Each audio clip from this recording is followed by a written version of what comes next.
فاضطرينا ان احنا نعمل المطبخ نعمل له بار امريكان علشان نستفيد بالمطبخ بتاعنا. تمام.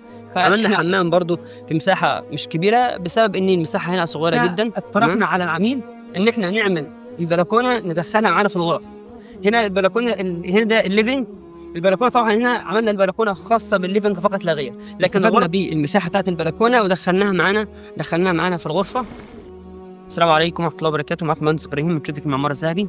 النهارده معانا موقع جديد في وسط البلد. النهارده الموقع هنا بسيط صغير، ولكن يعني ميزه المهندس الشاطر ان هو في المساحات الصغيره بيعمل تعديل معماري محترم يقدر يستفيد بكل شبر في الوحده، وده نوضحه في الفيديو ده بعد اذنك.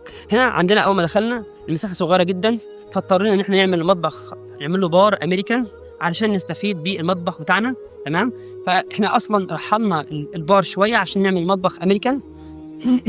وهنا الحمام عملنا حمام برضو في مساحه مش كبيره بسبب ان المساحه هنا صغيره جدا. تمام. هنا عندنا البلكونه العميل مش مستفاد بالبلكونه خالص، فاحنا اقترحنا على العميل ان احنا نعمل البلكونه ندخلها معانا في الغرف. هنا البلكونه هنا ده الليفنج. البلكونه طبعا هنا عملنا البلكونه خاصه بالليفنج فقط لا غير، لكن الغرف من الداخل هنا تعالى الغرفه دي هنا كان الجزء ده كله تبع البلكونه زي ما انتم شايفين. الجزء ده بالكامل كده كان تبع البلكونه، فضفنا الغرفه عشان نكبر الغرفه لان الغرفه كانت صغيره جدا. تمام.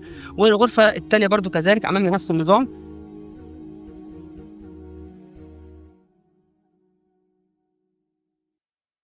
استفدنا بالمساحه بتاعت البلكونه ودخلناها معانا في الغرفه. ان شاء الله باذن الله هتبقى معاكم باقي المراحل في الفيديوهات القادمه باذن الله. السلام عليكم.